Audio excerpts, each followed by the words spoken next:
4 people were killed, at least 15 more injured after a man drove a truck into a busy shopping district in Sweden's capital of Stockholm on Friday. Swedish authorities say the suspect behind Friday's attack was supposed to leave the country back in January after being denied a request for permanent residency. The Prime Minister is also looking hard at the future of their immigration policy, reportedly saying his country will never allow the same situation they had during the refugee crisis.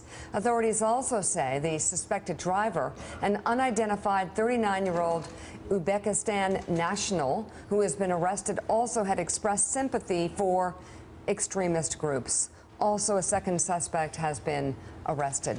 Joining us from Washington, former U.S. Ambassador to Sweden, my brother Mark Brzezinski. He served in that role from 2011 to 2015. Mark also served on the National Security Council staff under President Clinton. Mark, so good to have you with us.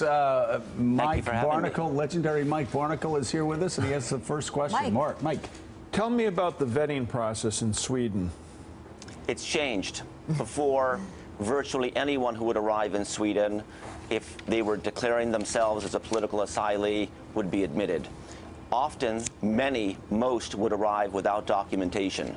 New regimes have been put in place in the last year to vet people more intensely, to look into their backgrounds, and I suspect what happened on Friday will trigger more of a review to see whether more is needed. Mark, but I will also say that the attack in Sweden was very personal for me and my family. We lived just a few blocks from the place where this occurred. My wife works with Spotify, the company with which one of the victims worked, a British national. And so our hearts go out to Sweden. Given the state of the world, as it has been for several years, Mark, what was the thought process in Sweden with no vetting for anyone who would want to come into that country from wherever they were coming from?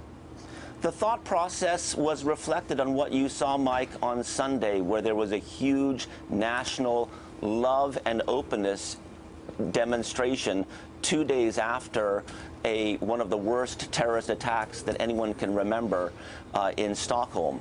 The country sees itself as a humanitarian superpower and celebrates its openness and its global connectivity. And so that's the ethos that underpins this practice of openness that the Swedes have. And I think that they are heartbroken that this has occurred, but I also think that they are defiant in the face of this and want to maintain this openness. But that's tough. But there is obviously that, Mark, though, there's a balance there, and isn't there understanding that perhaps that openness actually either led to a tragedy or could lead to a tragedy?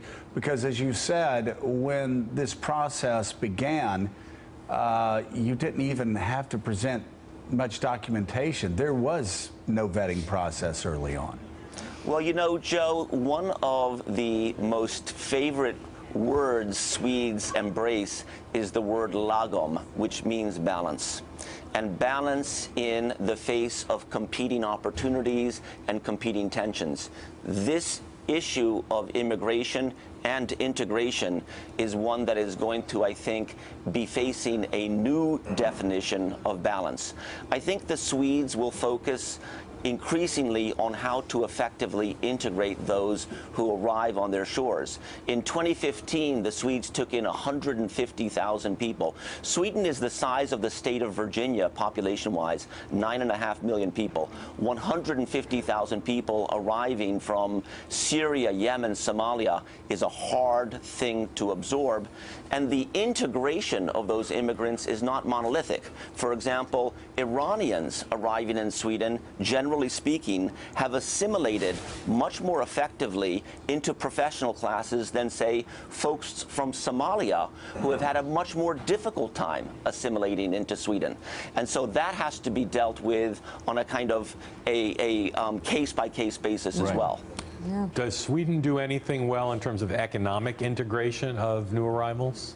Well, there is a lot of resources and energy put towards language education, getting people into houses and accommodation around the country, but there's only so many low-skilled jobs. That's the thing. Sweden is a professionally very advanced country. Look where the event this past Friday, the terrorist incident, occurred. Right next to Amazon's offices and right outside of H&M's offices. Those are global companies, and this is a high-tech society. If you arrive in Sweden with no tech background, with no language ability, your ability to assimilate is not that easy. Right. And it takes time. And for, the unemployment rate in Sweden, generally speaking, is 7%. For immigrant young men, it's over 40% in some areas. And that's the dissonance that has to be addressed. Elise. Ambassador, I'm just curious about the rise of the far right within Sweden. Is there a robust far right movement? Was there much backlash to this open immigration policy and the lack of vetting over the past couple of years? And are they, is this a nascent movement, or how do you see the politics on the ground proceeding? Well, the far right party in Sweden, called the Sweden Democrats, quite frankly, used to be a marginal political party. And now it's one of the largest political parties in Sweden. And with elections forthcoming in the next year or so, I think that you'll see them do even better.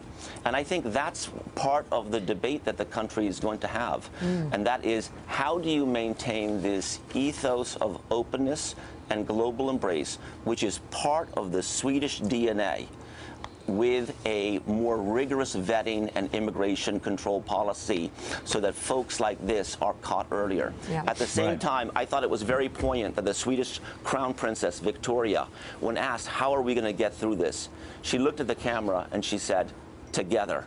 And when the Swedes say together, they're talking about a global approach. All right, Ambassador Mark Brzezinski, thank you so much for being on the show. Thank you for having me. Greatly appreciate it. Thanks for checking out MSNBC on YouTube, and make sure you subscribe to stay up to date on the day's biggest stories. And you can click on any of the videos around us to watch more from Morning Joe and MSNBC. Thanks so much for watching.